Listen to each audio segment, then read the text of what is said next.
Studio Band, live on Jazz 90.1, or listen online at www.jazz901.org. The Jazz 90.1 Live Studio Concert Series features local musicians performing live from the Jazz 90.1 studios. Another great reason to support Jazz 90.1. He has an overbite that makes him look like a cartoon character, a slightly crooked eye, and an uncommonly wrinkly neck. In the right light, he can look a little like a garden gnome, and he'll wear a bow tie just because. Sure, you might call him a little quirky, but that's exactly what makes him so perfect.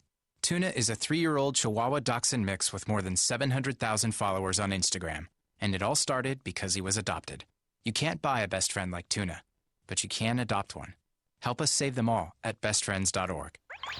Member-supported Jazz 90.1 proudly welcomes you to America's longest-running computer show, Sound Bytes. Call the show now at 966-JAZZ. That's 966-5299. Toll free 800-790-0415 or soundbytes.org. Now, alongside Steve Ray and Dave Enright, here's Nick Francesco on member-supported Jazz 90.1.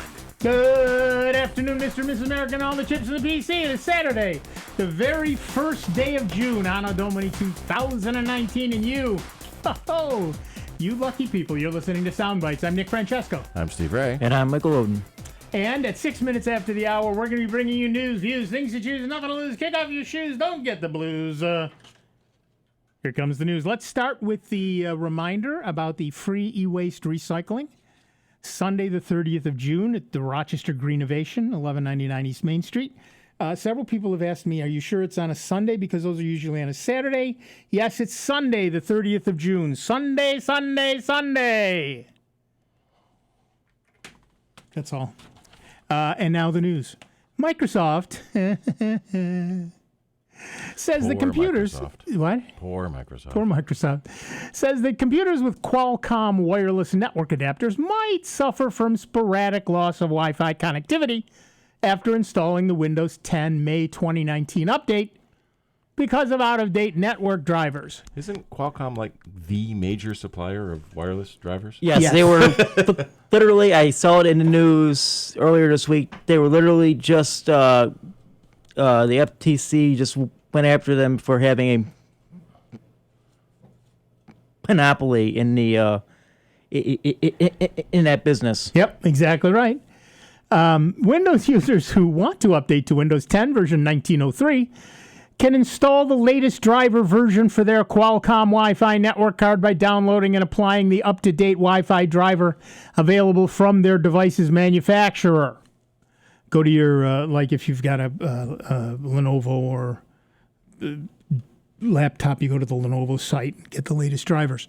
Microsoft also said that in the support document that in order to prevent any issues stemming from incompatible, out-of-date Qualcomm drivers, an update block has been put in place to block the Windows 10 May 2019 update for being offered until a compatible Wi-Fi driver is installed.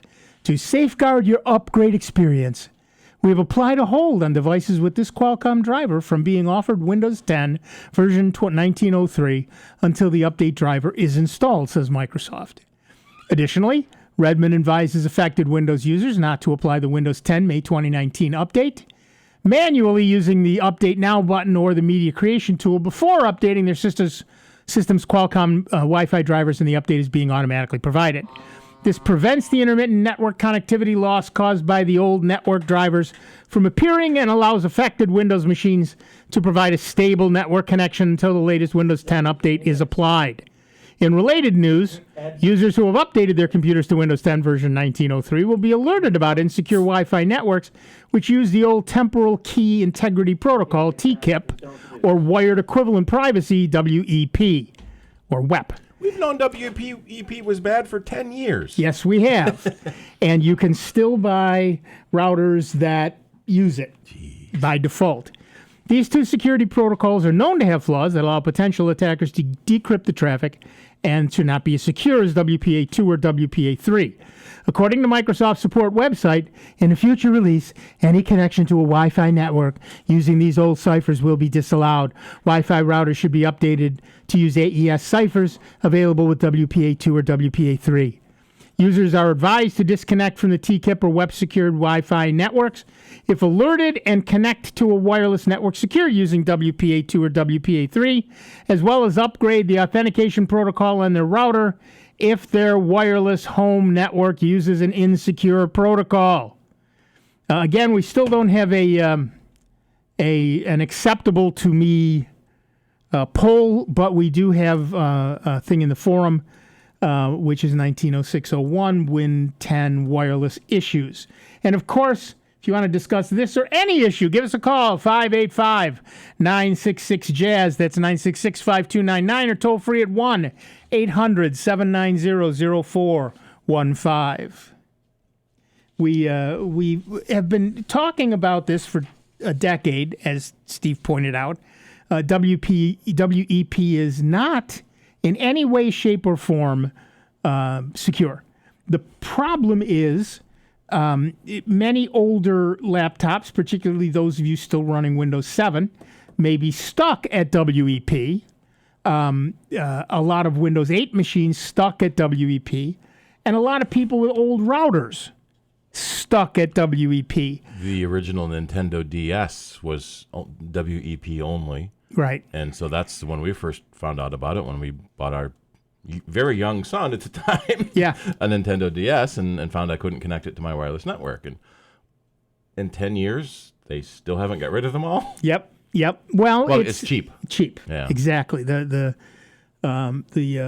chip that does the encrypting and decrypting is cheap because, well, there were a gazillion of them out there. And the economy of scale says that when you make a gazillion of anything, they get cheap. And it, I suppose for most people, they don't know or care, and certainly at that time. But now, using WEP is just not a good idea any longer. Don't do it. For the longest time, I could only use WEP because my daughter's original MacBook only did WEP. But the minute we got rid of that, I was on WPA2 immediately, and now I've moved to WPA3. And I've actually replaced devices in my house. Our original Roku device only did WEP, and so I got rid of that. Here's the moral. Don't use WEP. Just don't do it. It's a bad idea. Researchers have even found problems with WPA3, which isn't really sort of out yet. There's a few devices using it. And they are specifically blaming the Wi-Fi consortium who developed it in secret, unless you pay them a gazillion dollars to join their forum. And apparently they don't have enough security encryption scientists on their team. And they've already found problems with it. Yeah, what we find is that over time, what makes things secure is a lot of eyeballs looking at the code. Yep. Linux has its problems, and they arise, but much more rarely than other devices because people are looking at the code. And so when you have only a few people doing something in secret, you don't get your best security out of that. That's simply the way it works. All right, to the phones. Our first caller is Ed, waiting patiently in Ithaca, New York. Hi, Ed. What's up? Morning, guys. I have encountered something that I can't fix. It seems strange. When I try to download a document from, say, Chrome, it saves it as an AVG browser document. So AVG is trying to scan it to make sure it's safe, and apparently it never turns it back into a document. Is this any type of document or something specific? It's happened for several different things that I'm getting from known as secure websites. But is it Word files? Is it PDF files? Is it MP3 files? I'm trying to say that they're not MP3. They're sort of the PDFs, I think. Yeah, so I can't open them in a PDF reader. They only open in Chrome, and then I can't print them from Chrome. Right. It sounds like an issue with AVG not releasing it after it scanned it. Yeah, and actually this is a known thing. If I remove AVG from my computer, will that resolve it? Yes. browser? Well, you need to uninstall the AVG secure browser. Okay, yeah.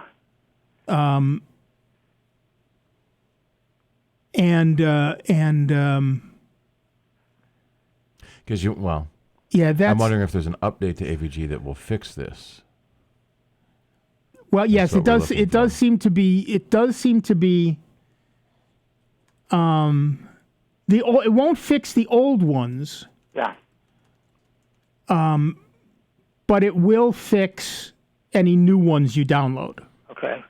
And for the old ones, you may be able to just remove the .avg extension and put the original extension back in, and it might become readable. Oh, okay. Because when Right. it goes to save as, it doesn't give me any options.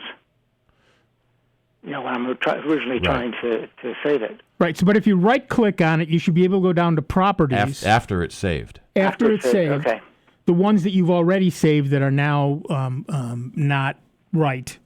You may be able to right click them, select properties and change, and then select the Adobe PDF reader Okay. and tell it open that file with this. It changed the file name from the .avg back to. That may work. PDF, That may yeah. that may that You may may have to do do it. that first. Yeah. Okay. I don't use Adobe. I use. Foxit. Foxit, something, Yeah, whatever yeah, you use, right. But yeah, so try. As Steve said, the easiest thing to do is change the extension. Okay. I'll give it a try. All right, Thanks so much. good luck. Thanks. Yep. Bye. Yeah, it's one of the one of the issues that every operating system has, and I don't care what it is, and every product has, and I don't care what it is.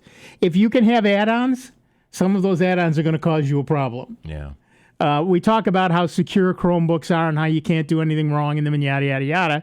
But we still find people, there was a guy who was had installed some extension that, God forbid he didn't have that. It did something with Bitcoin, and that already sends a lot of alarm bells off in my head. Yeah. But he had to have this extension.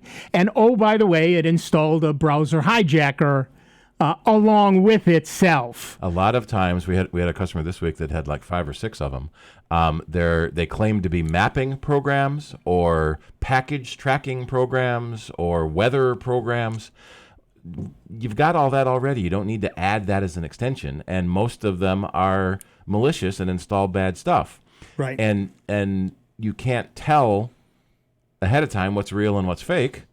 And you can't go by ratings anymore because the bad guys will artificially inflate the ratings on bad programs. So, this has a 95% acceptance rate. It must be good. And no, it just has a lot of bad people. Somebody went and paid another group to up their rating. Yeah. Look, if you want to track a package, put the tracking number into Google. And it will figure out if it's UPS or FedEx or USPS. And give you the stuff you need to know. You don't need a separate tracking package to do something Google does for free. Anybody offering you something like that should be suspect in your mind. And You can also literally go to the website of any of the 3, FedEx, UPS. But if you don't happen to know what pattern that tracking number is, they all have patterns, and we ship enough that we can tell. Right. If you don't know what pattern it is, just Google the whole tracking number, and Google will tell you. Google Maps or Bing Maps or MapQuest or one of the other mapping. So you don't need a mapping plug-in. There's already one there. Right. And it's you don't need any of those extra extensions. And we've been seeing a surge in malicious management profiles lately. In fact, the customer we're working on this week, there was an Apple MDM profile that was forcing his browser hijack. And then inside of Chrome itself, there was a Chrome profile that was hijacking his browser and sending him to a malicious search page. And at some point, you clicked on a program that said, we want to install this, and you said yes. You said yes and gave it your password. And we tell people all the time, don't install anything that you didn't intend to install. That you didn't go out and look for yourself. Right. If something says, I also want to install this, say no. That protects you a lot, but not entirely, because some of them don't ask. Yeah. especially if you're running as an admin. It may not need to ask. Right.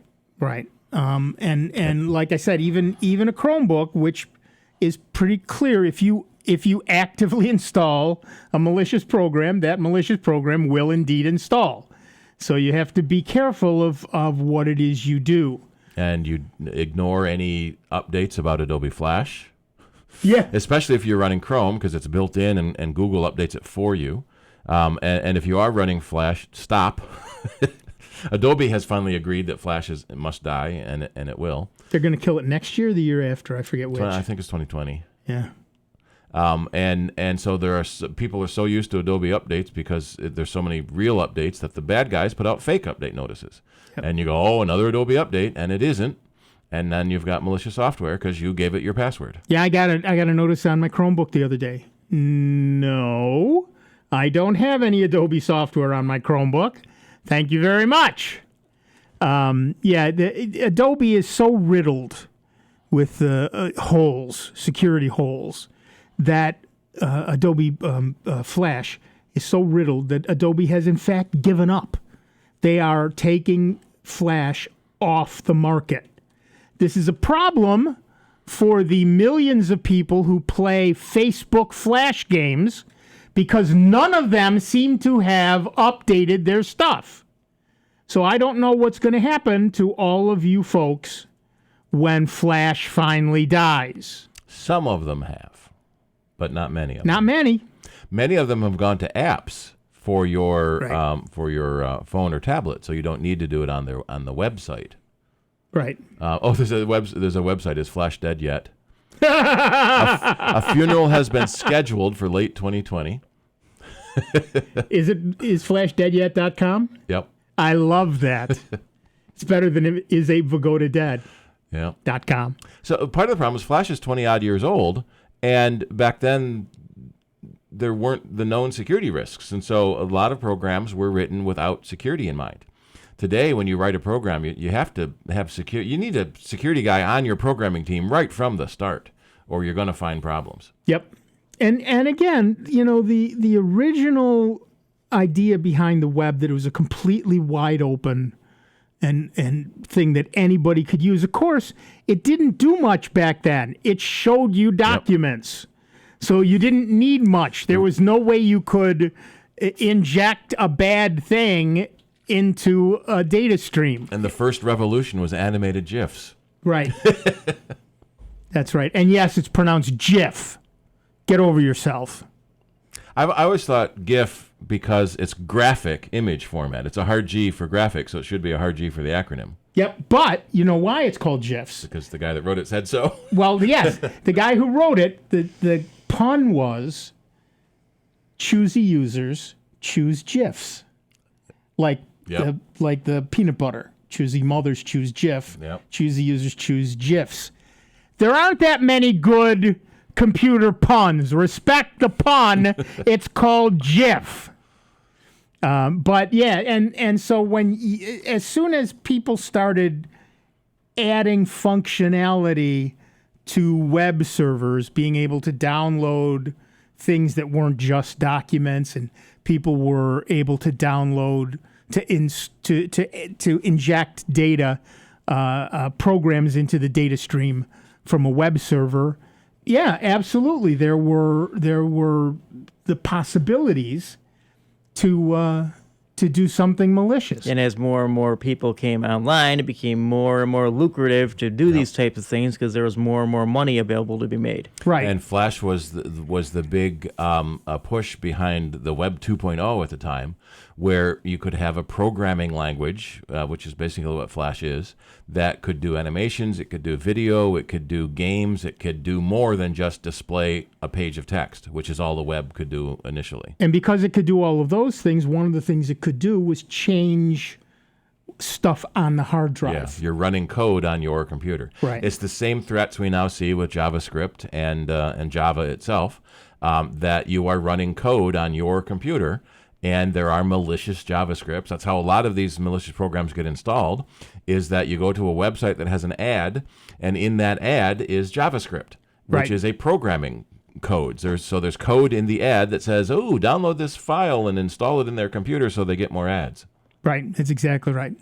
And so, you've got to have something to protect you, and the thing that protects you from Flash is not using Flash.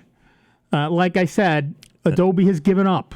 And all the browsers, in the last year or two, have already started not running Flash.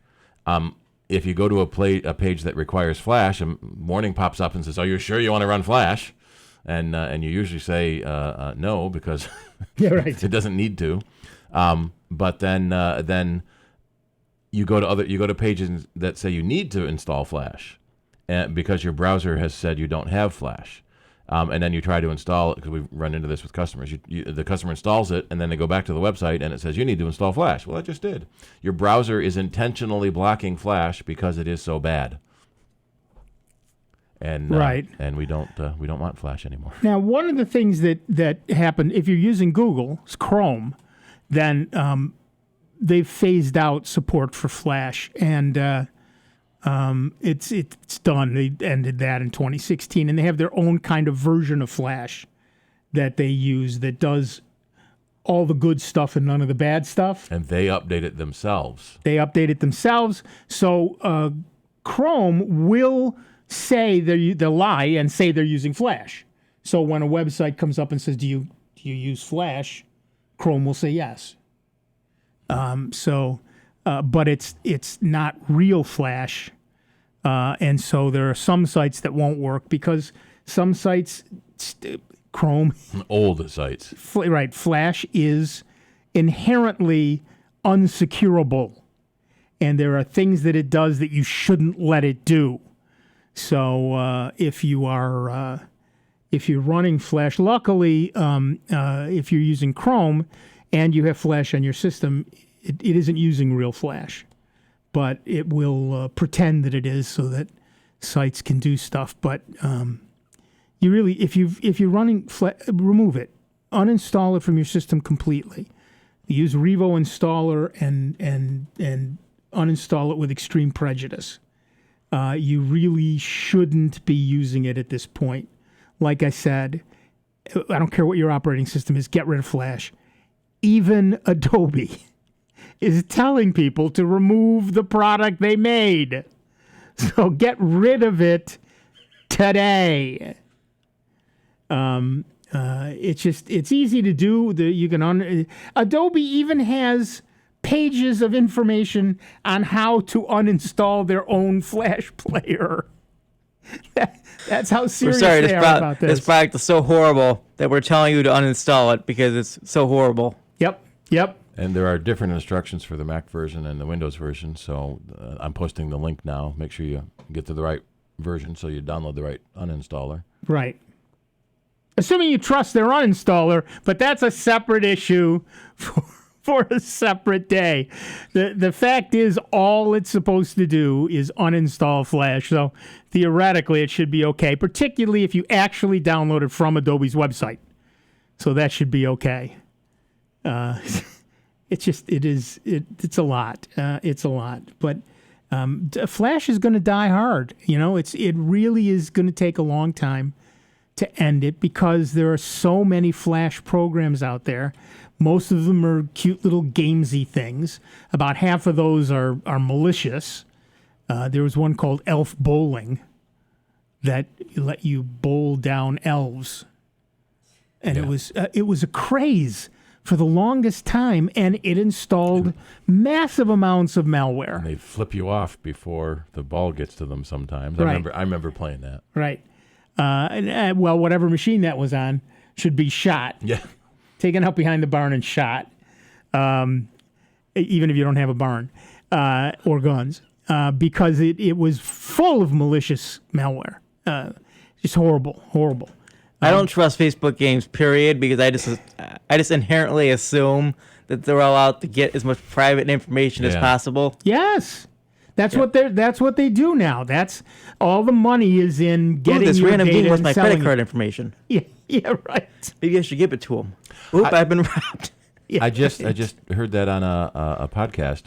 Here in the U.S., it's very common at like a restaurant, you hand your credit card and the person walks away with it. In Europe and even in a lot of Canada, the servers will bring the terminal to you and you swipe it right at the table. And for the longest time, that was the big threat to credit cards. The waiter would walk away with your credit card. You had to trust them, basically. Right. But a lot of times there were chip scanners surreptitiously put in restaurants. In the early days, you would go into the dumpster behind the restaurant at night and get all the carbon papers. Dumpster diving is still the number one way to get people's stuff. Yep. But now more places are now putting credit card readers at the table, so you don't have to hand your credit card over. And what's kind of nice about that is it makes it easier to split checks, because you can look at the bill and drag, I'm going to pay this bit and you're going to pay that bit. Right. We're going to take a quick break. Back in just a couple of minutes with Steve Ray, Michael Oden, me, Nick Francesco, and you. When we come back, we'll talk about skimmer scanners. It's 31 minutes after the hour. It's Sound Bytes. It's member-supported Jazz 90.1.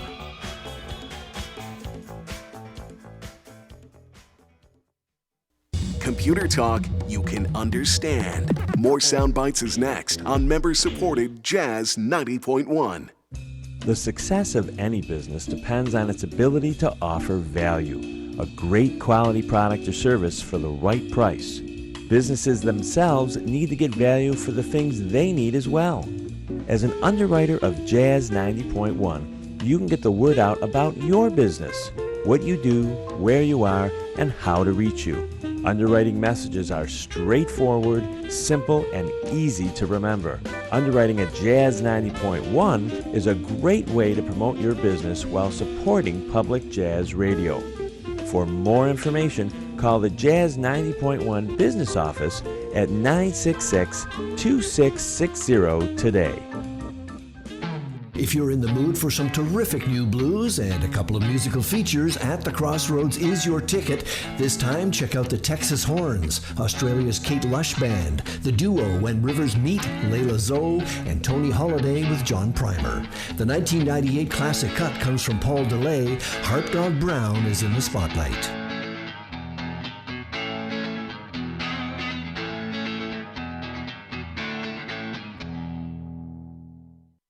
Meet Ingrid, fiery spirit, carrying grandma, proud trucker. I've logged more than 4 million miles in my truck. If people knew what I know, lives could be saved. I was driving outside of Ohio when a gentleman stopped suddenly in front of me. But it takes my 80,000-pound truck 200 yards to stop. I'd given myself extra room, but it's not a chance worth taking. It's our roads. It's our safety. Visit www.sharetheroadsafely.gov. If you want to support Jazz 90.1 a lot, but your budget says only a little will work, there is a way. It's called the Jazz 90.1 Jazz-O-Matic membership. You can support Jazz 90.1 with a monthly gift of $10 or more, while enjoying the many great thank you gifts that we offer. Jazz 90.1 will deduct that amount automatically every month, and should your circumstances change, you can cancel at any time. Support Jazz 90.1 the way you want to, without bruising your budget. Jazz-O-Matically. For more information on becoming Jazz-O-Matic, call 966-5299 or pledge online at jazz901.org. Official WGMC contest rules are available online at www.jazz901.org. Jazz 90.1, streaming online worldwide at jazz901.org. Could fun in the sun mean grief in the reef? This is Sandra Tsinglow with the Lowdown on Science. The sun's ultraviolet rays cause suntans, sunburns, and an increased risk of skin cancer. Sunscreen protects our skin by using chemicals like oxybenzone to absorb harmful UV rays. But what happens when it washes off our skin into the ocean? Craig Downs at the Hereticus Environmental Lab fears it may be negatively impacting coral reefs. Coral is key to beautiful, diverse reef ecosystems, and it protects shorelines from waves. It also plays host to algae and other living organisms. But under stressful conditions, the coral expels its algae and slowly starves. It's known as coral bleaching, and the slightest deviation in temperature or acidity could trigger it. Downs collected samples of young coral and exposed them to oxybenzone. He measured cell death and noted any damage to their DNA. His study suggested that even low levels of oxybenzone were toxic to coral. The good news? Many newer sunscreen brands don't have these compounds. Instead, they're mineral-based. So let's be sun-savvy and reef-friendly. It's the best summer style. The Lowdown on Science is produced by LDOS Media Lab in partnership with the University of California Irvine Science Communications and 89.3 KPCC. On the web at LOHDOWNonscience.org. And now your Jazz 90.1 weather. The weekend, although not bad, will not be picture perfect. A couple of pop-up showers will develop today, especially away from Lake Ontario and away from the Finger Lakes. We'll see clouds and intervals of sun. A bit of a lake breeze will keep temperatures down lakeside into the 60s, should be into the low 70s in Rochester. Patchy clouds and starlight for the night tonight, the overnight low in the low 50s. A shower or thunderstorm early Sunday will be followed by some breaks of sun and a freshening northwest breeze, the high in the upper 60s. I'm meteorologist Josh Nichols for Jazz 90.1. It is 75 degrees at the Greater Rochester International Airport, 66 here in Greece at member-supported Jazz 90.1.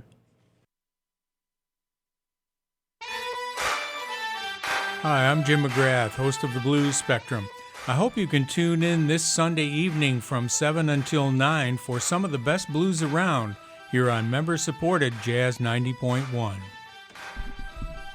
Welcome back, everybody. I'm Nick Francesco. I'm Steve Ray. And I'm Michael Oden. And at 37 minutes after the hour, we are Soundbites. And you can give us a call, 585-966-JAZZ. That's 966-5299. Or toll free at 1-800-790-0415. And we were talking before the break about skimmers, the things that they attach to ATMs and other types of card readers and grab your card as you put it through the thing. There are apps you can load on your phone that theoretically will detect these things. Now, yes and no, right? Because the big thing is that it depends on what kind it is and how it works. But a number of them work via Bluetooth. And so if you have the right kind of app, it will detect the emanations from that Bluetooth reader, which there shouldn't be a Bluetooth reader on an ATM scanner or whatever. So if you detect that, then yeah, there's a problem. So you can download these things from Google Play or the App Store or wherever. And they do work, they don't work, six of one, half dozen the other. But I suppose they're better than nothing. Yeah, one of the things is get to know what the card reader looks like at your gas station you usually go to or your bank or whatever. And if it looks different, that's the first clue. A lot of the card readers I've started seeing now are embedded inside the machine. They don't stick out any. Because that was one of the ways that the card scanners would work, is they would attach onto this thing sticking out, so that the bad guy read your card as you put it into the machine, and then the machine read your card too, so it didn't look like anything was going wrong. So if you see something weird sticking out of the machine, that's a good indication that there's something bad on it. Right, and I've seen a couple of these at various places, mostly gas stations. Yeah, because you're usually in a hurry and you're not paying attention. Right. I've seen a few of these things if you pay just a little bit of attention. And the app that I have actually finds them. It was called Skimmer Scanner. I just can't say that word. Skimmer Scanner. Unfortunately, it doesn't work with the new version of my app, my phone, so I've got to find a new one. But you want to be aware. It's just getting to be a horrible world out there, and so what you want to do is be a little more aware and a little bit more able to take care of yourself a little bit, which is a good idea. You can buy them. You can get them free. You can spend 99 cents. As I've said many times, it's probably in the long run best to pay a little a buck for an app. How cheap are you actually? Pay a buck for the app and encourage the maker of that app to continue to update and make new apps. So definitely take a look at the various apps, but pick the one that's right for you.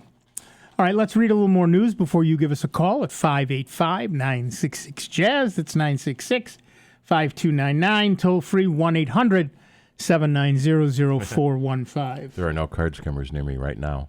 Excellent. Well done. But I'm going to the gas station after this, so we'll see. Yeah. You're going to be using that now, aren't you? Yeah, you are. Here we go. 3 customers from Rhode Island and Michigan filed a class action lawsuit against Apple this last Friday in California's Northern Federal District. According to the lawsuit, Apple violated state privacy laws by selling its customers' iTunes and Apple Music listening data to third parties. These third parties can allegedly supplement that information with additional sensitive personal information that Apple sends about its customers. In turn, the third parties reportedly matched the data they acquired to other sensitive information gathered about iTunes customers from other third parties. They then reportedly resell the information in the open market without providing any prior notice or obtaining consent from customers. The lawsuit further claims that sharing listening data can reveal intimate information about customers. The data that Apple allegedly discloses to third parties includes customers' full names, oh, I love this, full names, home addresses, and in some cases the genre and song titles of music that customers purchased in iTunes. So if you're embarrassed by downloading the latest Taylor Swift or Carly Rae Jepsen song, you should know that a lot of people already know that you do that. As a result, affected customers are at risk of predatory behavior from fraudulent telemarketers, I'm not sure that's not redundant, and others who want to take advantage of vulnerable people. The 3 people who filed the lawsuit, Lee Wheaton, Jill Paul, and Trevor Paul, filed the lawsuit on behalf of iTunes customers in their respective states. They are seeking $250 for each affected Rhode Island customer and $5,000 for each affected Michigan customer. The moral of that is you should be in Michigan if you're an iTunes user. And so are you ready to join a lawsuit or initiate your own? Give us a call. 585-966-JAZZ. That's 966-5299. Toll free 1-800-790-0415. There's a checkbox that says share your song information to your friends so that your friends know what you're listening to. That's been a feature for a long time. Yep. And third-party apps are supposed to ask for permission to get your iTunes list. So you probably said yes. They do. They ask for permission from Apple, and Apple says, yes, here you go. Yeah, right. Well, they ask when you install the app, and then you forget about it, and then realize things are still sharing. So everyone should look at their sharing permissions every now and then, and see what apps you have given permission to, and then decide if you still want to do that or not. Right. Sometimes even apps that you have deleted, those apps will leave enough in the background running to still share the data you said they could share. Right. And this goes right back to the thing we said before. Stop and think before you say yes.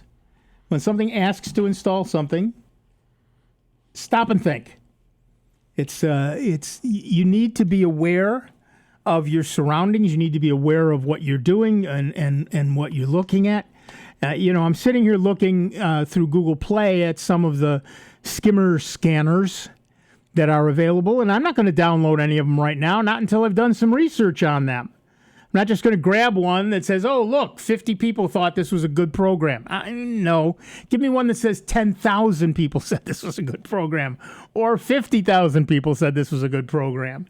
And one of the things that I dislike about Google Play is I can sort by the number of stars, but I can't by the number of people who gave reviews.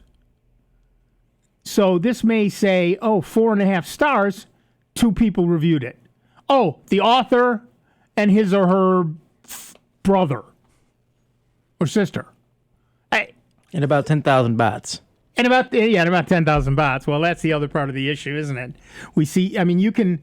I've been doing a lot of playing around on the dark web lately, seeing what's actually available. It's amazing how cheap it is to buy a bot network that will give you good reviews on the Google Play Store or on the Apple App Store. Yeah, Steve Gibson on Security Now just did an episode where for $500 you can buy. Excuse me. You can buy a password cracking service and generate $20,000 in password revenue a day because people will buy passwords. Yes. And so for a $500 investment, you make what is that? A 20,000% profit. Yeah, not bad. Not bad. And people are doing it all over the place. And if I want to spend $50 to get that, I can get that, and it's easy enough, and it's cheap enough to get a bot that says my app is great. And if I'm charging 99 cents for that app, $50 is not a lot of money. You know, all I have to do is scam 50 people, and I've made my money back. All right, 52, whatever that ends up, 59 people I have to do. But the thing is, it's not, you can't trust the reviews, not the stars. Right. Because when you look at the reviews, if you see 4 or 5 reviews with essentially the same text, the same verbiage, or horribly bad English, I mean, horribly bad. Look, I'm beginning to believe that there's nobody on the internet who actually speaks English anymore. But if it's truly egregious, then it's probably a bot. And particularly if you look through 40 of these things and you then see that, just 18 of them are the same, and then another 18 are similar, and another 18 are the same, you got to think this is a bot, and you're done. I always try when I do reviews of restaurants or something. I always try to say something that a botnet can't also say. Right. Make them a little different. Sometimes I don't. Sometimes I get lazy. Great service, terrific waitress. Okay, yeah, okay. That could be any bot on the planet. So you want to be very careful of how you pick what it is you're getting out of the App Store. You take a little responsibility. Be an intelligent consumer. Take a look at the spend 50. This thing's going to sit on your phone for years. You don't want it doing that, doing all bad stuff, sending out your data for years and years and years.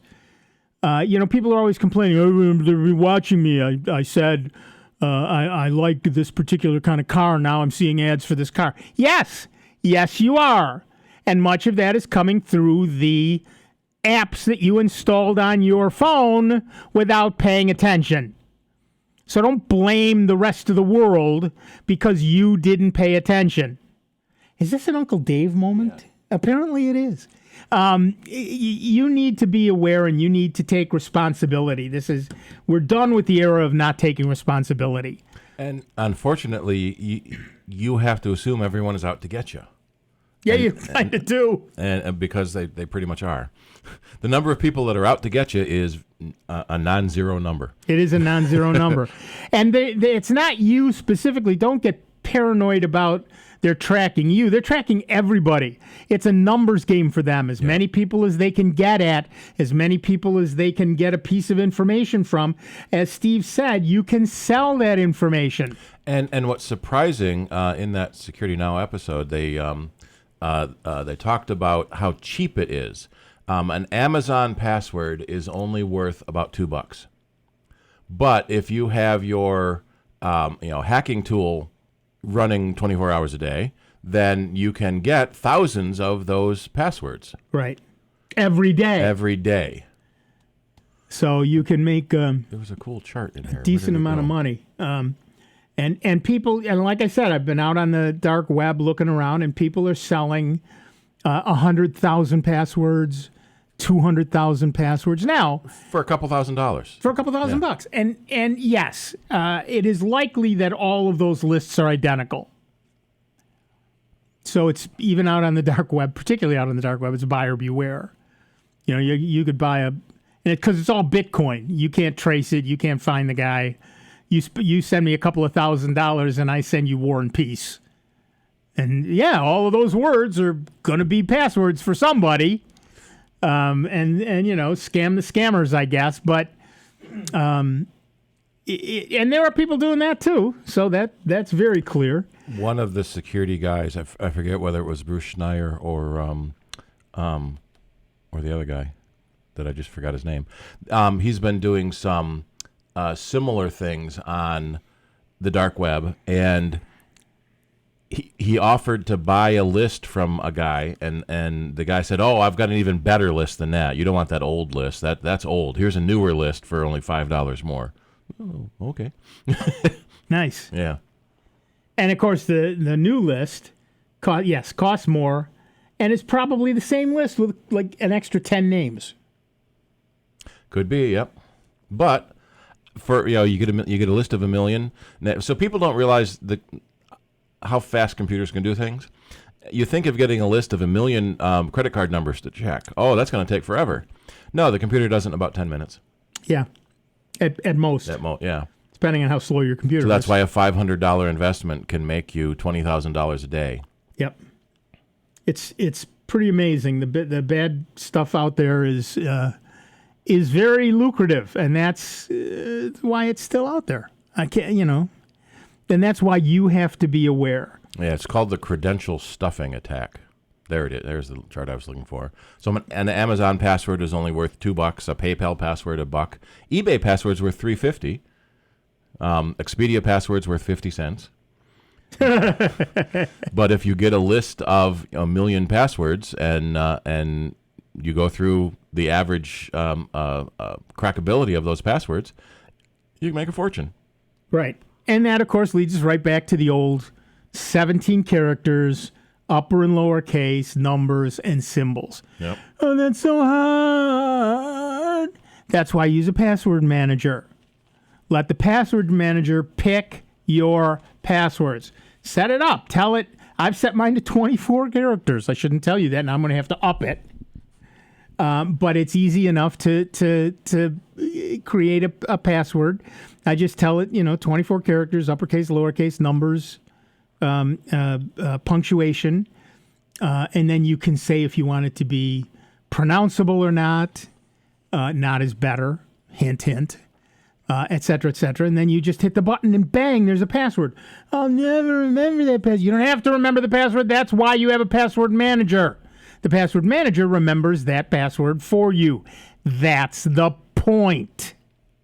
What's kind of interesting is that passwords are ingrained in part of our society now that we are always so annoyed when we have to make a new one.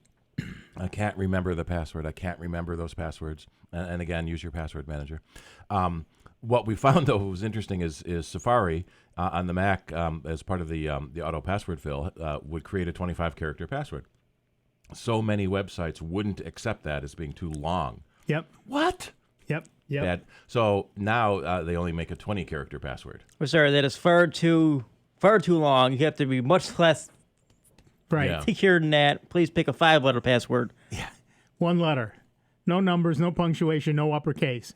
A. My password is A. Don't you even dare backslash. If you backslash, I read a story about someone who's doing an analysis of passwords, probably on GRC, and there was a test for a 1-character password. So they didn't allow a 1-character password, but they did allow a 2-character password. Oh, nice. So you went to the effort of making a password checker, and you limit it to 1 character. Yeah, apparently you do. Yes. I actually have downloaded 100,000 passwords. I have a text file on my hard drive at home with 100,000 passwords on it. Writing a program that checked those 100,000 passwords against a file is trivial. Even I can do it. And 100,000 is peanuts. There's 7 million. I think 550 million leaked passwords. 550 million leaked passwords on 8 billion leaked accounts. That was the accounts. Yeah. 550 million passwords. That's a lot of passwords. And if you've got a fast enough machine, believe me, the crackers have fast enough machines. That takes no time at all. All those machines that used to be used for Bitcoin mining, now that Bitcoin price plummeted, tanked, yeah. Yeah, and that's the thing. A lot of programming nowadays is actually being done on the GPU, the graphics processing unit. Why? Graphics processors are much faster and much better at math than regular processors. And so people have written entire programs that run on GPUs, and you can buy a system with 8 slots in it, of course, and put in 8 giant GPUs. And you don't even have to buy systems anymore. You can rent time on AWS. Right. So, you can rent a couple hours on a server for a few $100s and make 20,000.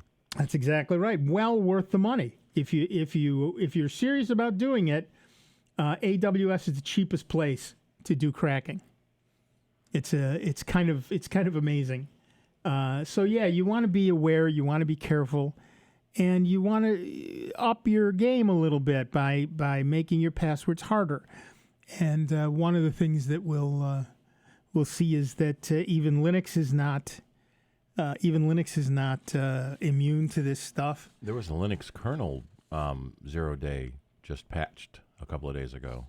Right, that's exactly the one we're going to talk about. The good thing about Linux is that, again, there's 100 zillion eyes looking at it every single day. Yep. And when somebody finds a vulnerability, they fix it. Yep. With Microsoft and with Apple, if you find a vulnerability, you have to first convince Microsoft or Apple that it really is a vulnerability. And then they put it in the queue, and they put a programmer on it, and they make a project out of it, and yada, yada, yada, yada. And in Linux, somebody finds a flaw, they put out a fix. Usually that specific person Right. who finds the flaw writes the patch. Right, writes the patch. 50 other people check the patch and say, yep, it does exactly what it's supposed to do. Let's put it in. Boom, and it's done. It's ridiculously easy and fast to do the update yourself, because you just say okay, and it happens quickly. So one of the reasons that people like Linux, one of the reasons that people like any open source operating system, is because it is so quick to be patched. When no operating system is 100% secure. I don't care what it is, but there are some that are more secure than others, in part because they were designed that way, like the Chrome OS, and in part because they're just open to a billion eyeballs, like the Linux type kernels. So, I like I said, I loaded Linux now about 25 years ago and never looked back. Yeah, the latest Linux kernel vulnerability is very hard to exploit. It got a 2 for exploitability, but got an 8 for severity. Mm-hmm. Once you do exploit it, it's really bad. So if you're running Linux kernel prior to 5.0.8, update now. Right. All right, that music tells me you wasted an hour of your life with this nonsense, but don't go away, because you're going to get a whole nother chance to do it again. We'll be back in just a few minutes with Steve Ray, Michael Oden, me, Nick Francesco, and you. It is 59 minutes after the hour. You're listening to the longest-running computer show in the known universe. That's right. It's Sound Bytes, right here on the Truly Great, and truly grateful to you that we can continue to be member-supported Jazz 90.1. We will see you on the other side.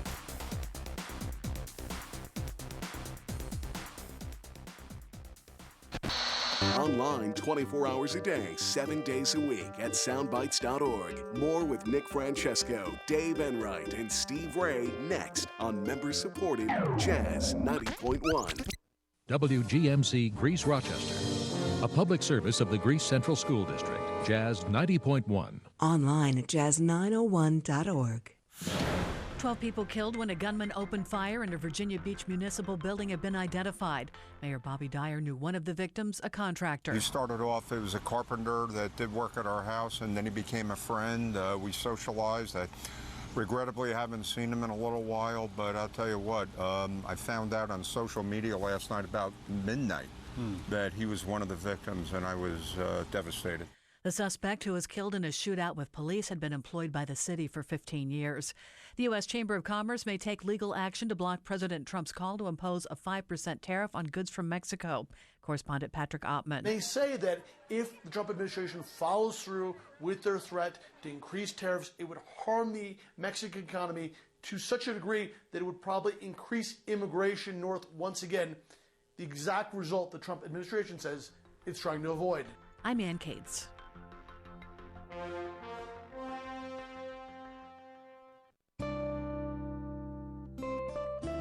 Here's another I Love New York travel tip. New York State is getting ready for a music-filled summer. In Buffalo at beautiful Riverfest Park, enjoy free music on the waterfront every Wednesday evening through September 4th. In Albany, kick off your summer weekends early every Thursday through August 1st with free performances from national and local musical talent at Alive at 5. And in the Hudson Valley, the 10th annual Hudson Valley Jazz Festival, August 8th through the 11th, features 130 shows in 10 towns at a wide variety of settings, including parks, cafes, art galleries, performing arts centers, restaurants, and public spaces. For more information on summer music series and festivals in New York State, visit the I Love New York website at iloveny.com. The sweet sounds of summer. Find what you love in New York State. Follow Jazz 90.1 on Twitter at 901jazz.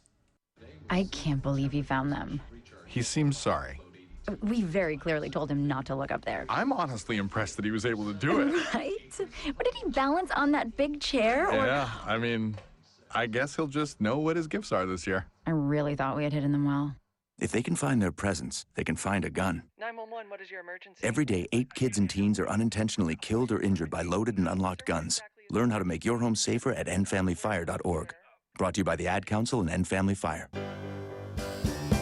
Jazz 90.1 is pleased to again present summer and fall jazz cruises aboard the Colonial Belle in Fairport. Cruises set sail July 15th, August 12th, and September 9th. All cruises will feature live jazz and blues on the Erie Canal. Cruisers will also enjoy a light meal from Jetty at the port and a cash bar on board.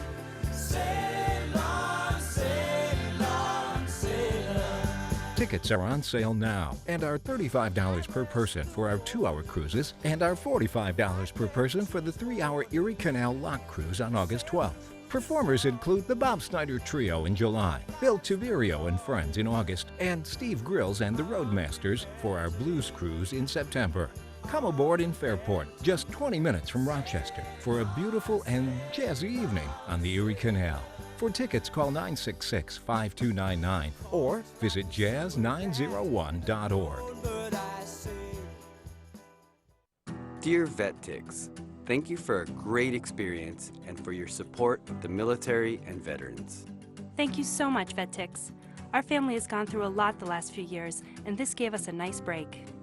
Every empty seat at a concert, game, or a special event is a missed opportunity to say thank you to a veteran.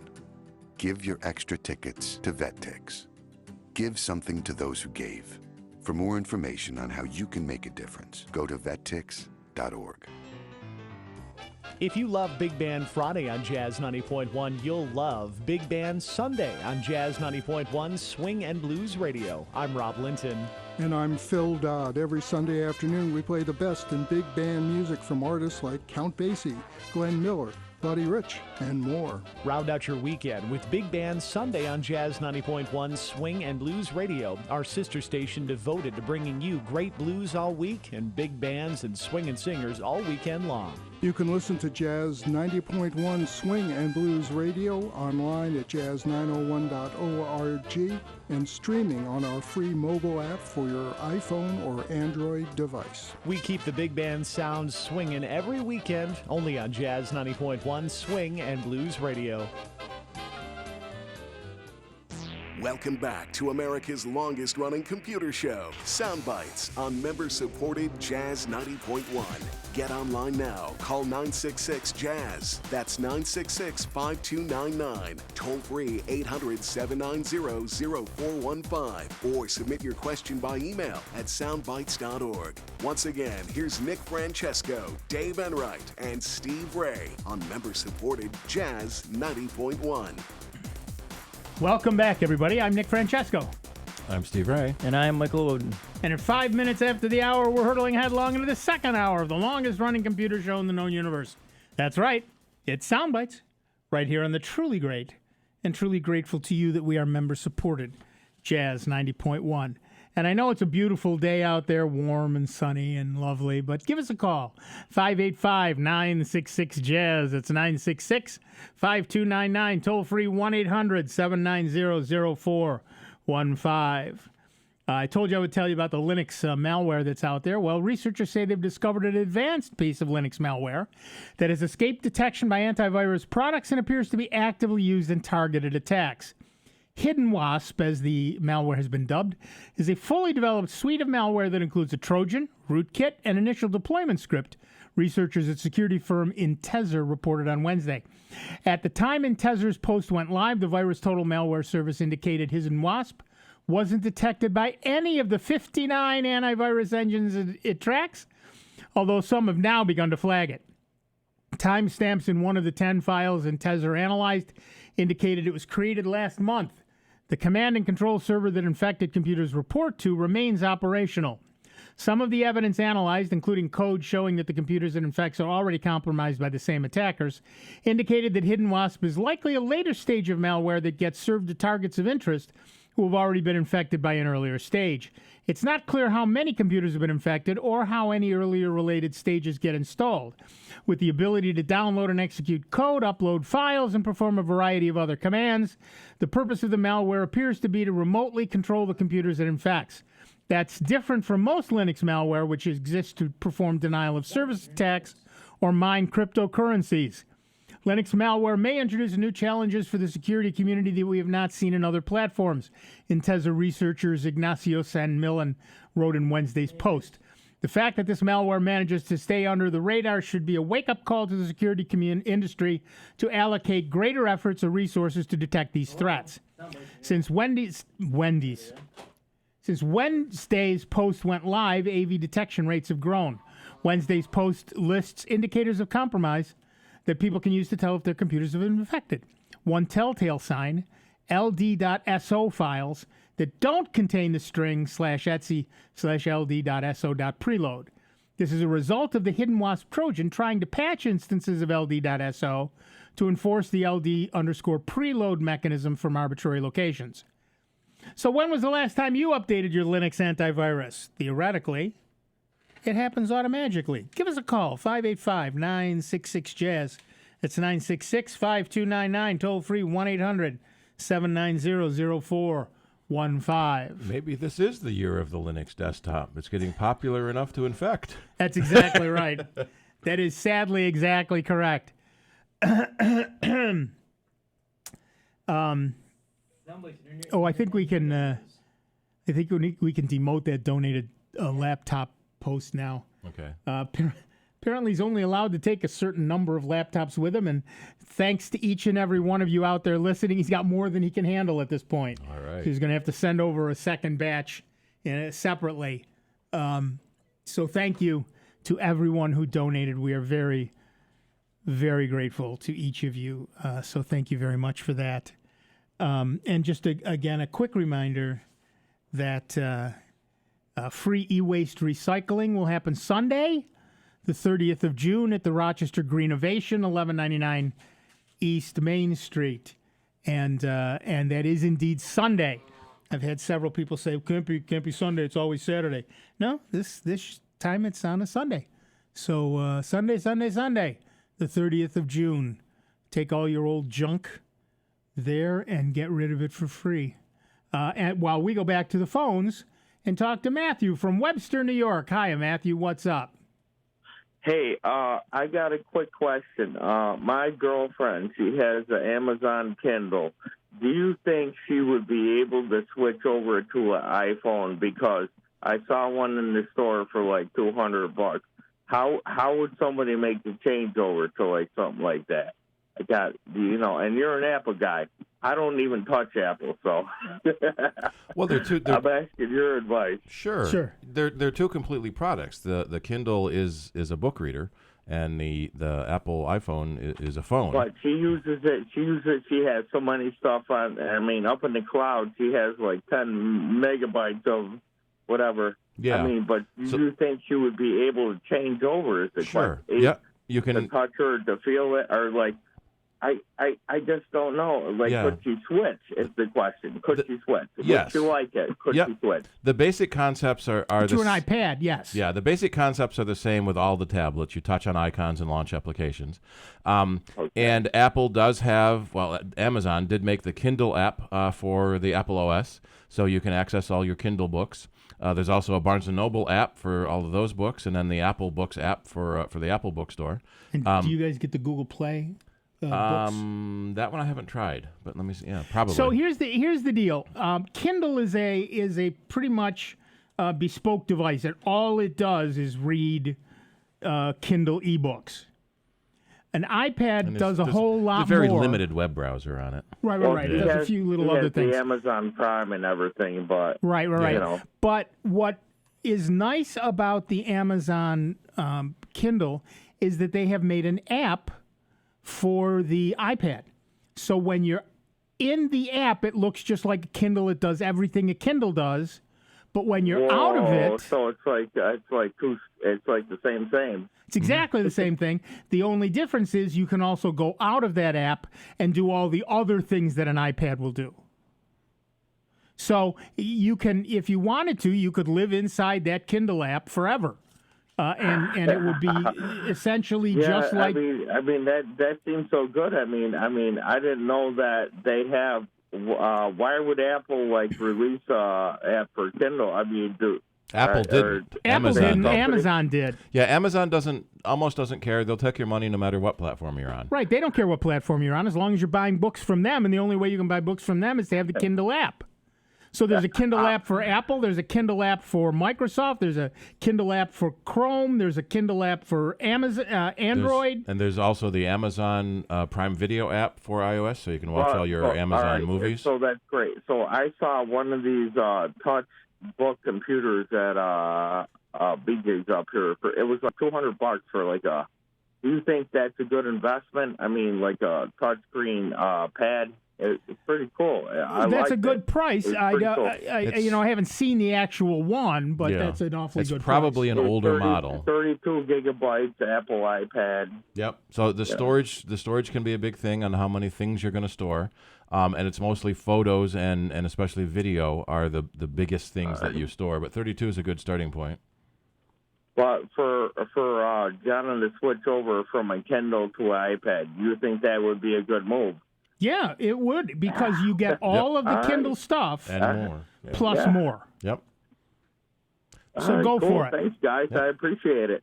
Sure, my pleasure. Our pleasure. Thank you. What's interesting is the iPad tends to be the only device where you can get all the other services. You can get Google Play Books. I assumed you could, but I just found the app. So you can get all the Amazon stuff. You can get all the Google stuff. You can get the Barnes & Noble stuff on an iPad.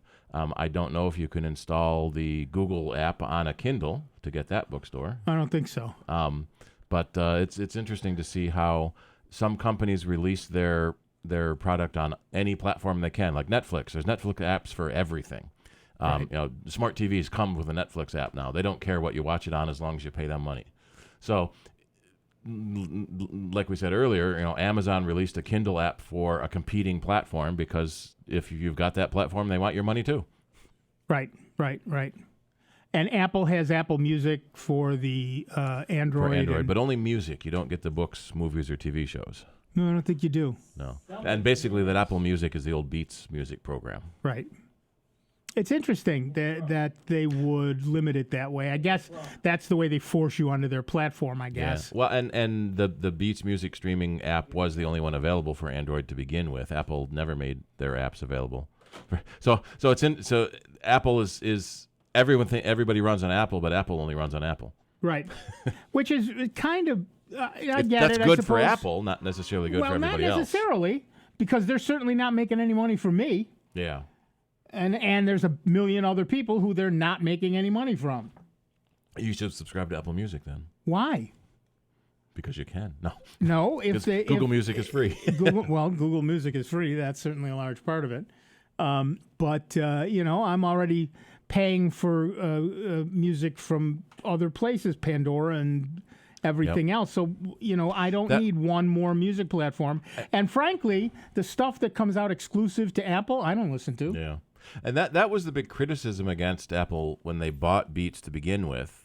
Everyone figured they were buying it for the music streaming service. Apple, and especially with Steve Jobs, created the whole legal digital music right. venue to begin with, but they never had a streaming service. It was always popularized it. True. And one of Steve Jobs' quotes was that people want to own their music. And from his generation, my generation, we want to buy an album and we want to listen to the album. In today's generations, music sales have tanked and streaming sales have skyrocketed. People don't care about owning the album. They just want to listen to any music they can. Mainly because a lot of it, yeah. I'm old, okay, and I'm about to say an old thing. Most of it is eminently forgettable. Mm-hmm. Once you've heard it, you're kind of done.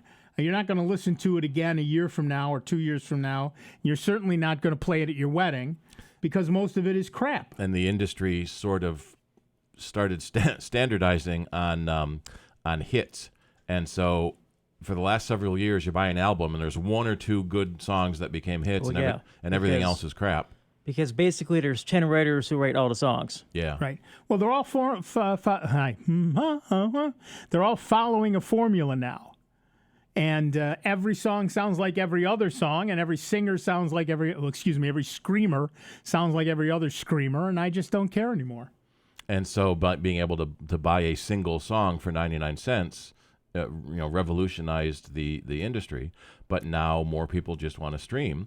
And Apple Music streaming service was late to the party. Most people already had Pandora or Spotify. And then, so there were streaming services that came out. What was the Tidal? And their streaming plan was that they were doing higher quality streams. Right. Nobody cares. The whole generation grew up listening to crappy MP3s and tiny little earbuds. Yep. When I was a kid, we had the giant cans, bigger than the ones we're wearing now, and you plug it into the stereo, and you sit down and you listen to the whole album. Even now, I listen to classic rock a lot. I know what the next song is supposed to be. Right. Because I listen to those albums. And when it doesn't come on, I'm mad. Oh, yeah, the next song is really good. No, play the next song. Right, exactly right. I remember one time I forgot to turn off the outer speakers. When I plug most stereos, you plug the headphones in and the outside speakers turn off. Right. Well, I forgot to do that at my brother's house because his stereo was different. So I lean back and I crank it right loud, and my dad comes running over and kicks me. So I take my headphones off, and then I can hear it playing. Oh, I forgot to hit that button, turn the speakers off. Right. All right, back to the phones. Our next caller is Mark from Rochester, New York. Hiya, Mark. What's up? Hi. I have a question about an Apple Watch, the 4th series. They advertise. I'm contemplating buying one specifically for this high glucose alert. I'm just wondering how that works, how you can set it up. I know there's an app, Dexcom G6, but do you need a transmitter and all that stuff? I don't know offhand. That's not a feature of the watch itself, so it must only be in the third-party app. The big feature in Apple Watch 4 was the heart rate monitor from Apple. Well, actually, the new Apple Watch does have a built-in feature for people with type 1 diabetes. Or 2. It says mostly 1, but yes. The idea is that it's the Apple Watch Series 4 and there's a Bluetooth-enabled blood glucose meter. From a third party. From a third party. Right. It's not built into the Apple Watch. Right. And what it does is it takes your blood glucose reading and sends it to the Apple Watch. I'm not entirely certain how useful that is, but I guess it means that after you poked yourself, you can just look at your wrist and see your... And it integrates into the Apple Health services on the watch itself, that they're building this entire health system to monitor your activity, to monitor your EKG. It can watch if you've fallen. There's already been reports of people who have fallen and couldn't get up, and were able to, the watch will automatically call emergency services if you don't respond within a minute or two. There have been cases where it can detect an unusual heartbeat and recommend you go to the doctor. Well, atrial fibrillation, but I don't believe it can detect atrial flutter. Yeah, so it depends on which you're prone to. But there are sensors on the back that it uses to maintain its contact to your skin to know that you're wearing it. And the goal, it's one of the goals in health management is a non-invasive blood glucose monitor. And there are devices in testing that can somehow read your glucose by reading the veins rather than actually drawing blood, but I don't know if any of those have gotten far enough to market yet. They're fairly intensive in terms of power right now, at least. But yes, there are some advantages to an Apple Watch, but it's not magic yet. It's not going to read your glucose level automatically. Okay. All right. Thank you. Yep. Sorry. Okay. And by having this health feature built in to the watch, all of your health data is aggregated together that you can see, and that you can even send it to your doctor if you're having problems. Assuming you trust that. Yeah. And so this company that you might have been referring to called Glue, GLU, has a Bluetooth-enabled blood glucose meter called the One Drop Chrome. So apparently it only needs 1 drop of blood. They only need 1 drop of blood. Yeah. How big is the drop? Depends on how big the needle is. Tiny, yeah. Tiny. All right, back to the phones. Our next caller is it's Gerd from Victor, New York. Hiya, Gerd. What's up? Well, good afternoon, gentlemen. I have a problem with an Acer Chromebook 15 that the screen just... I can't center the screen. I don't know how to describe this. The image on the screen is not centered in the display? No, it's much larger than the screen itself, and I have to move the pointer Yeah. Okay, so a couple of things. First, you have an external mouse connected to this. Yes.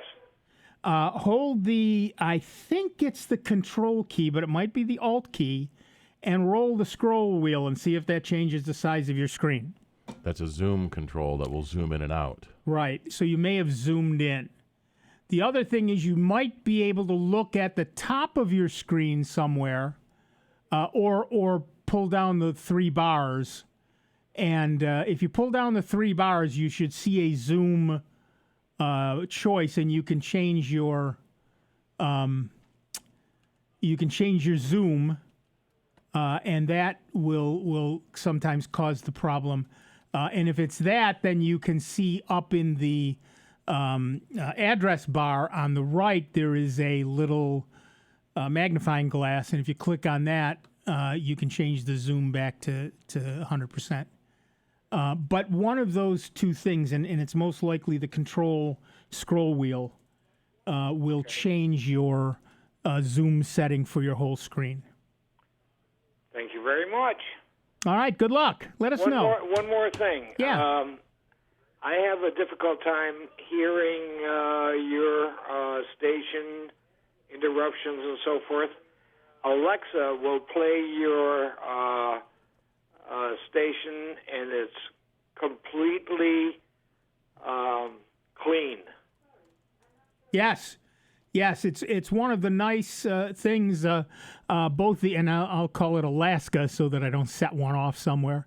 Well, I just set mine off. Yeah.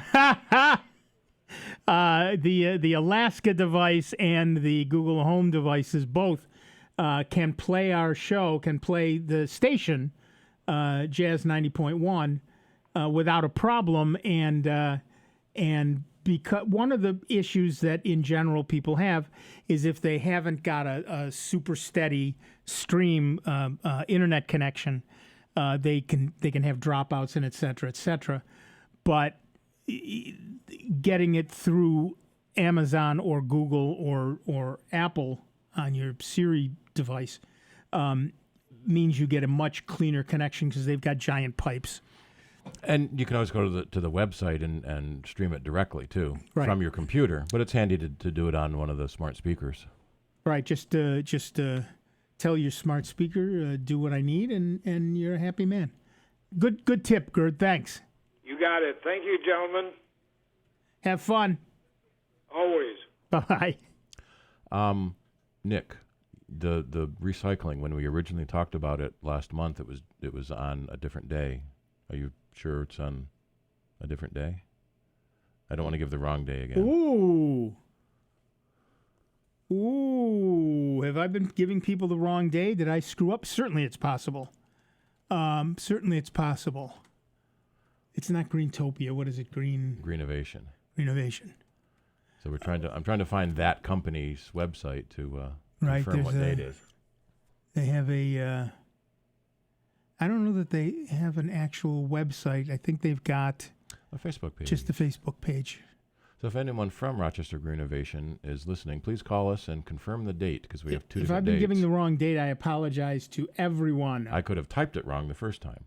It's one of us is incorrect somewhere along the line. Yes. Hopefully they will have some sort of announcement on their site. Is there an event on there? Yes, it is June 30th. June 30th. I was right. Okay. Oh, you're going to be there. So Am I? That's what it says. I'm very excited about that. So you better have the date right. I have the date right, and I will be. Oh, I did say on their site that I was in fact going because I'm bringing stuff for it. I'm not featuring radio's Nick Francesco. No, yeah. I'm just going to drop. Don't start that rumor. Do not start that rumor. I'm telling you this right now. I'm only going there to drop stuff off like any normal citizen. I have a shipping container full of stuff if you want. I don't want. They want. Bring it over. Yeah. We've actually had a couple of the e-waste companies tell us not to stop bringing so much stuff. Yeah. I have a text here that I just noticed. It says we all have iOS, Mac, iPhone, iPad, and trying to figure out a password manager such as NPass or Password Safe. How do we make it log into whatever site account we wish and use our name and password? Well, the easiest thing is to use the Apple password manager that's already built into your devices, which is called Keychain. But there are third-party password managers like NPass and LastPass and KeyPass that you can install as separate. It makes it a little trickier because then you have to go to that program to copy your username and password and then go to the program you're trying to log into and paste it in. But the question I think they're asking is people that's good if you're an individual. But if you want to share a password set with a group of people, then you either everybody has to log in as one person, or you share a username and password on the password manager. Yeah. Because I don't think there's like a family. Yeah, it's right now Keychain is one person only. Each person's are only there. So to our texter, if what you want to do is your individual ID and your individual passwords for you as an individual, then Apple Keychain does it for you across devices, as long as you use the same username and password on all your devices. If you're looking to share passwords with a group for some reason, then you need to set up a password manager with a group name and group password that everybody, a separate username and password that everybody uses. Right. And there are commercial third-party programs that do that. I think LastPass, I'm trying to remember the ads I just heard for it. They have a single user version, a home user version, and an enterprise version. Right. And the enterprise versions would be... LastPass Family is $4 a month for up to 6 users.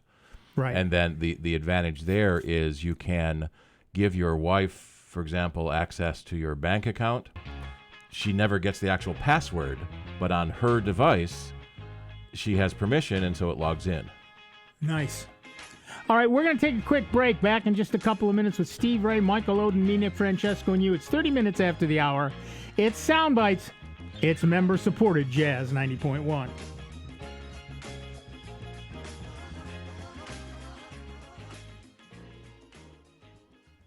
It's America's longest-running computer show. Back to more Sound Bites with Nick, Dave, and Steve. Next on member-supported Jazz 90.1.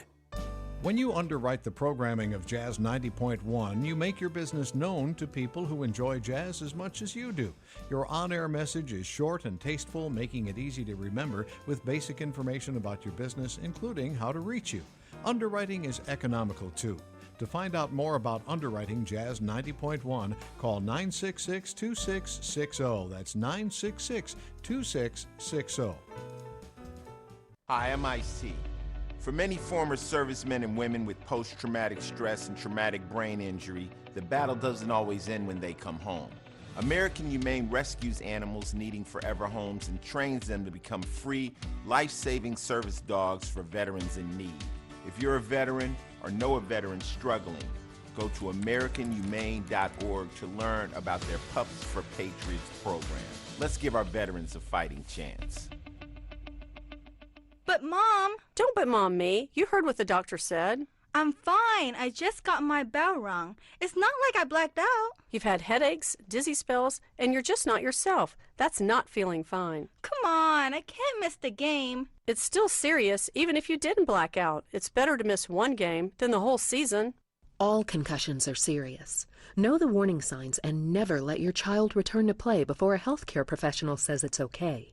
A message from CDC. Millions plan for retirement online. Estimate your future benefits, apply for retirement, and manage your benefits all from the comfort of your home. And give yourself the freedom to do what you want offline. Social Security's online services help put you in control with secure access to your information anytime, anywhere, allowing you to spend more time with family, friends, or simply just enjoying the day. Social Security, securing today and tomorrow. See what you can do online at socialsecurity.gov. Produced at U.S. taxpayer expense. Here's the latest Jazz 90.1 weather forecast.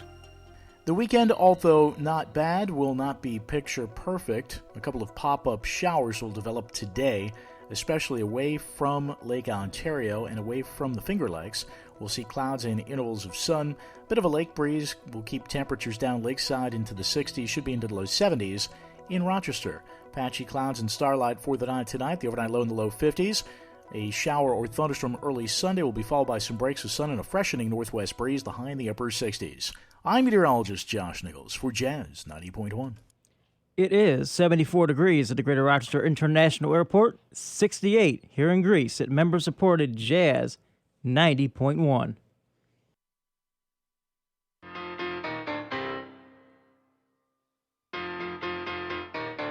This is Matt Shackelford. Join me or Rick Petrie on alternating Tuesdays from 9 to midnight on member-supported Jazz 90.1. 66-JAZZ, that's 966-5299. Toll-free 1-800-790-0415, just like Cheryl did. Calling all the way from Gates, New York. Hi, Cheryl, what's up? Just had another quick question. I called last week about my Chromebook not connecting, and I ended up getting rid of an extension, which I thought fixed the problem. It did temporarily, and then I was having the same problem again. So I ended up completely unplugging my Wi-Fi router and my Frontier modem, plugged everything back in sort of one at a time. And it seems like it's been okay. So I still think that there was like a DNS hijacking kind of issue, but would that have gotten rid of it, by restarting everything, or? Well, it depends. If it was, most of these sorts of things do not actually update the ROMs essentially in your router. They just sit there. So if you reboot, they go away. So it is certainly a possibility that that's what did it. The other thing to be aware of is that routers, just like any other computer thing, can have memory leaks depending on the quality of the program writers, the programmers themselves. So it is possible that rebooting it also gave you back a lot of memory that had been eaten away. I always recommend that people reboot everything every once in a while anyway. Especially routers just sit there in the closet or under the desk, and you never think about them until there's a problem. And if they're in a closet or under a desk, they can overheat. Yeah. So yeah, it's certainly a possibility that you had some sort of DNS hijack. It is also a possibility that simply it had been plugged in too long and was now running out of memory and having issues. But you should check your router for a firmware update just in case, because there have been a lot of vulnerabilities discovered with Wi-Fi recently that have prompted companies to update. And if your router hasn't had an update in a few years, you probably want to buy a new router that will update itself. One of the problems with really inexpensive products is sometimes they don't update themselves when problems come out. It's a Netgear. There is a firmware update, and I tried to do that, and it actually wouldn't let me. So now that I've restarted everything, I'm going to try to go back and do that. But it may let you you think know, I yeah. should change the password. You certainly should do that. You certainly should do that. Is it the network password or the administrator password on the router? Change both. It never hurts to change both. Many times people make those passwords the same, and then if you happen to give the Wi-Fi password to someone, they can now change the administration on the computer or on the router, and then if they happen to get exploited, then that password is saved in their device. Right. Yeah. So at any rate, I would suggest that A, you change both passwords. B, you make them different. And C, this is for everybody, not just Cheryl, but for everybody. You also want to make sure that if you let someone on your network temporarily, the best way to do it is to open up guest access and then shut it down when they leave. Because guest access essentially puts them on a separate but equal network. So they can do everything that they need to do on the internet, but they can't get at any of your stuff. And then when they leave, you just turn it off, and now nobody can access it. Right. Okay. Well, thanks a lot, guys. I appreciate it. Yeah, have fun. Thanks. Okay, thanks. Yeah, it's very... And it's tough nowadays because... Yeah. You have to be a systems administrator. Whether you like it or not, you are administering the systems in your home. And it's not just the desktops and laptops and phones and tablets. It's your router. It's your printer. It's everything in your home. You are responsible. And so you need to be aware of all of this stuff, and you need to deal with all of this stuff. And it's often easier just to tell the person to use their cellular. I don't want to give my password out because I don't know what might happen to it. Right. Well, and that's my guest password. My guest network doesn't have a password. All right. Excuse me. It has a separate password. Right. Which it takes all of 8 seconds to change after the person leaves, and then turn it off. So the next time, and put it in your password manager. So it takes 10 seconds. And now the next time somebody comes, and that's a throwaway password.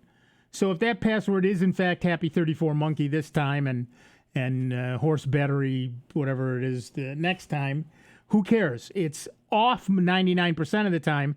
And when it's on, it's temporary. So you don't have to go through a lot of rigmarole to create that password. So be aware that that sort of thing is something you need to be dealing with, as well as every other stinking thing on your computers. So be careful of that as well. So here's a cool thing. Good. Oh, good? Cool as in neat or cool as another problem? No, cool as in neat. All actually. right, we need one of those. Yeah, this is neat. And while I talk about this cool, neat thing, you can give us a call, 585-966-JAZZ. That's 966-5299. Or toll free at 1-800-790-0415. Apple has updated the iPod Touch. Yay. For the first time since July of 2015. We expected it to get discontinued. And they made a new one instead. Yep. Yay. On Tuesday, the company refreshed the device with its A10 system on a chip, which includes a CPU, GPU, and more, providing a big step up in performance from the A8 in the prior model. I don't know why an iPod would need more performance if it's already just pushing out music. Okay, whatever. It doesn't matter. Games. Mobile gaming. Right. Which implies that it might probably work with the new Apple Arcade gaming system. There you go. The A10 has come to be Apple's entry-level CPU. Originally introduced in the iPhone 7, it currently ships in the entry-level iPad and now the iPod Touch. The A10's built-in GPU delivers about 56% of the performance of the A12. It was the last Apple system on a chip to use Imagination Technologies' Power VR chip. Apple now, of course, designs their own graphic silicon for its iOS devices. The iPod launched a new era for Apple after Steve Jobs' return in 1998. But these days, you'd be forgiven for forgetting that Apple even sells the product. Gone is the traditional hard drive-equipped iPod with the iconic click wheel. For the past few years, Apple has only offered the iPod Touch, which is like a smaller, lighter iPhone without the cellular guts. It's a niche product, but it's still there. That's the model that you'll find in the store with the A10 today. Nothing else has changed. The design and chassis are the same. The color options are the same. It weighs the same. It offers the same battery life. The screen is the same, and the camera is the same. The iPod Touch starts at $200 for the 32-gig model, making it the cheapest entry point to iOS, assuming that's a feature you want. You can get it with 128 gig of storage for $300 or 256 gig for $400. If you're hoping for a radical redesign, you're not going to get it. But the CPU bump keeps this product viable as an entry point, particularly for kids. Do you use an iPod? Lusting after the new one? Give us a call, 585-966-JAZZ. It's 966-5299. Toll free, 1-800-790-0415. Yeah, typically we've been seeing parents are just handing down their old phones to the kids. And so the market for the iPod Touch has been dwindling because that used to be the kids where you didn't want to spend a whole fortune on a phone. And it can still work for messaging. It can still work for tracking.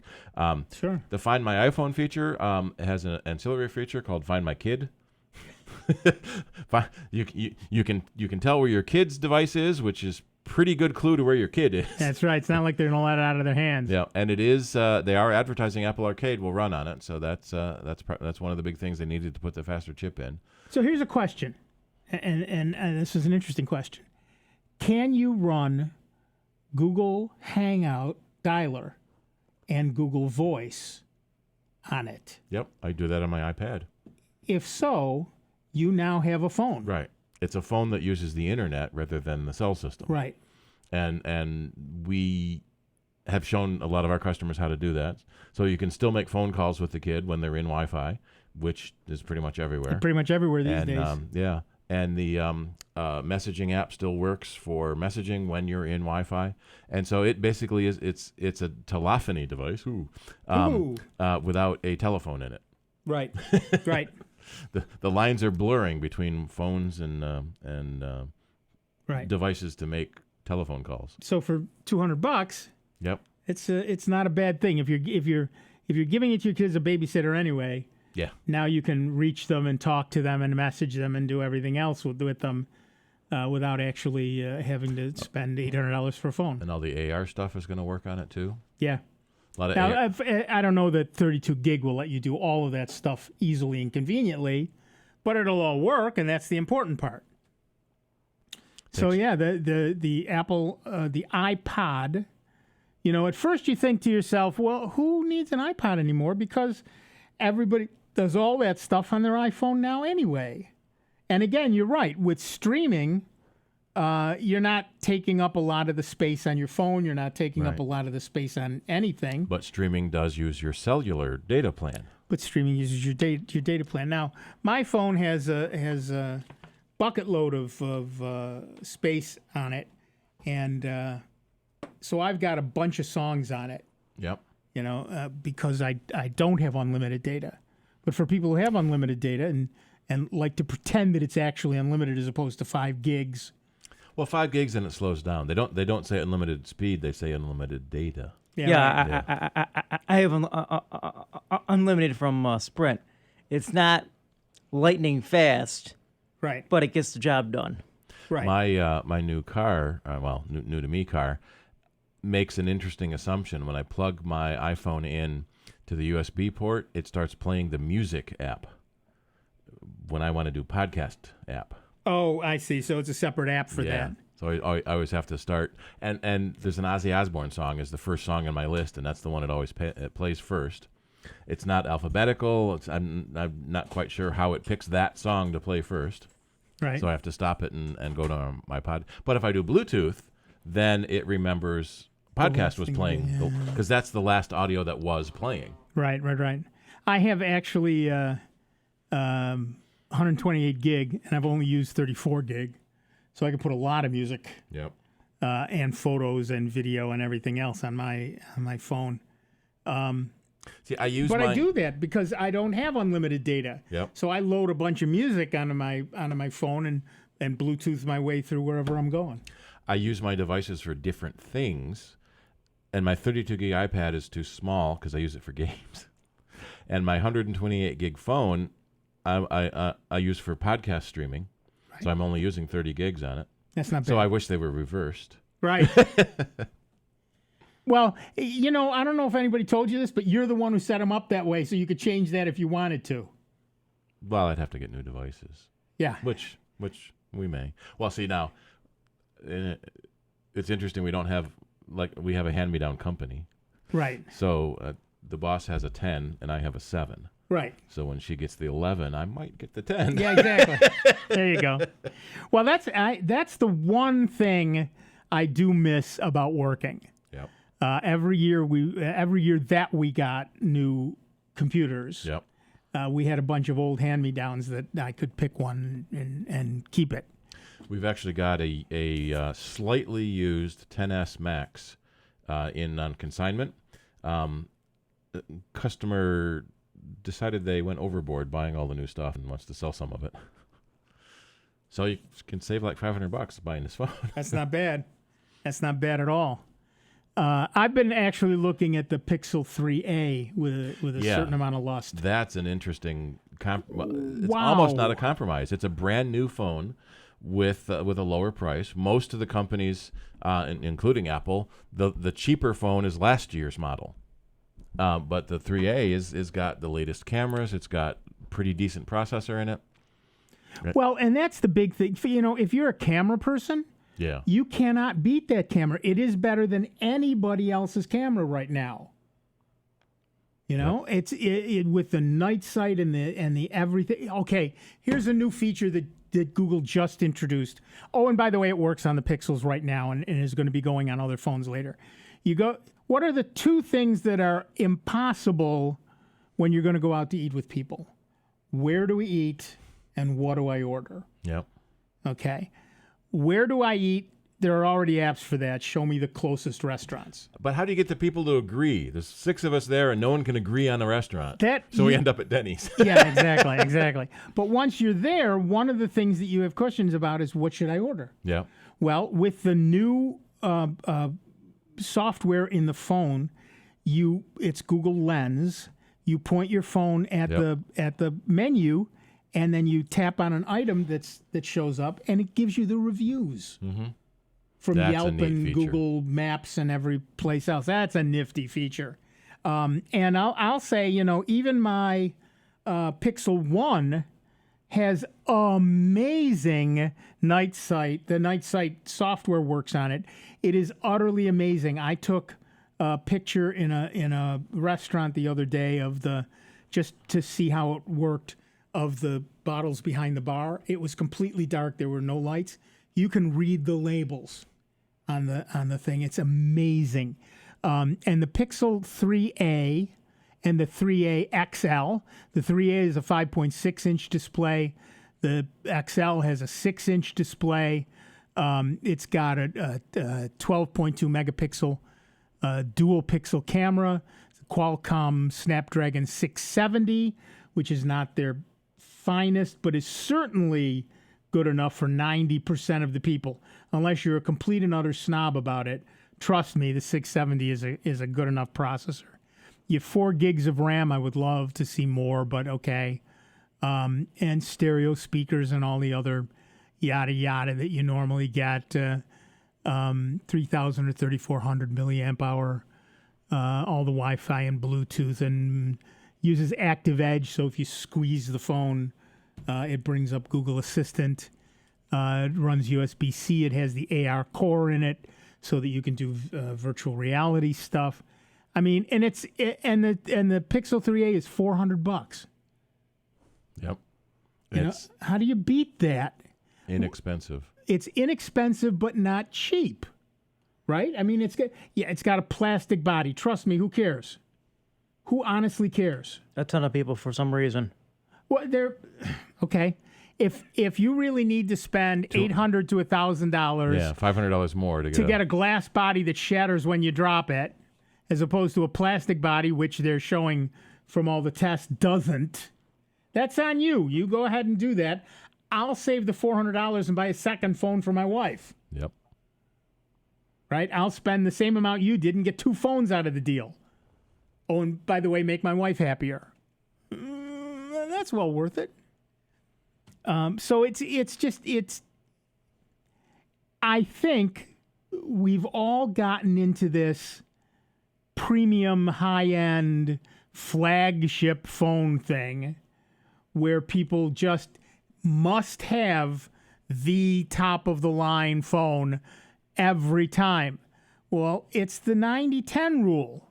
Actually, the 80-20 rule. If I can get 80% of the function for 20% of the price, or in this case, 90% of the function for 50% of the price, why would I say no to that? Right, yeah.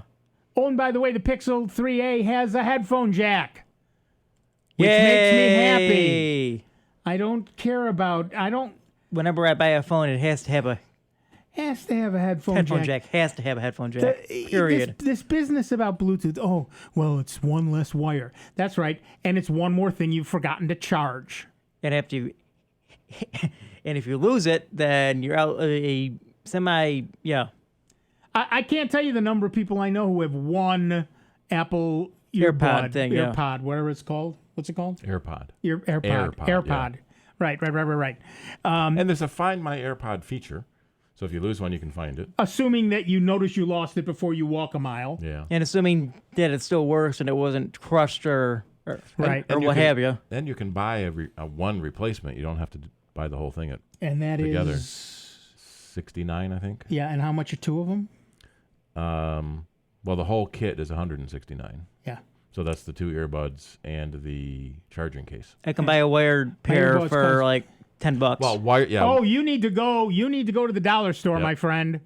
$1 a piece, and they're perfectly good. I'm in radio. I have to have a slightly. Yeah.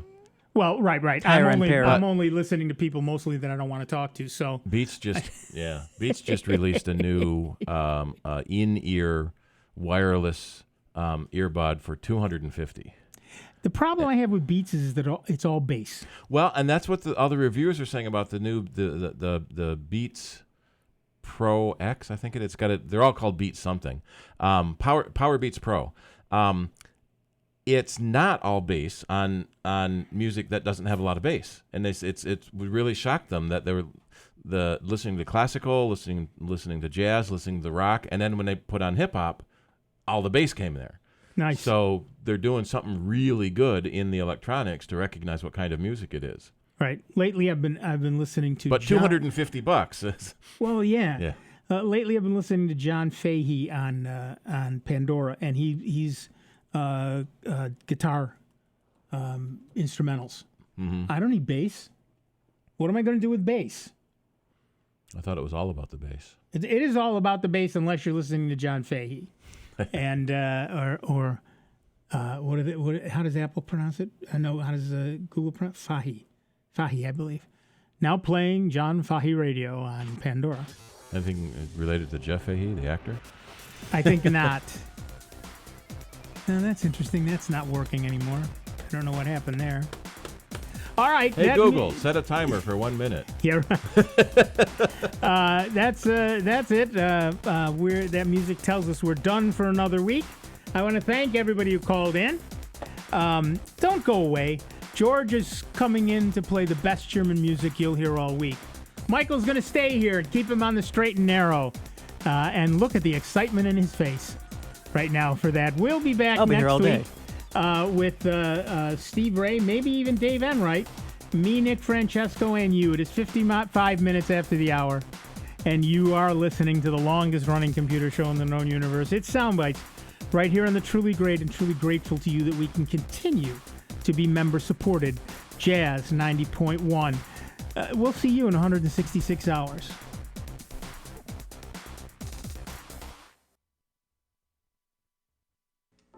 Make a day with the Jazz 90.1 Enhanced Member Card and enjoy 2-for-1 savings all day long.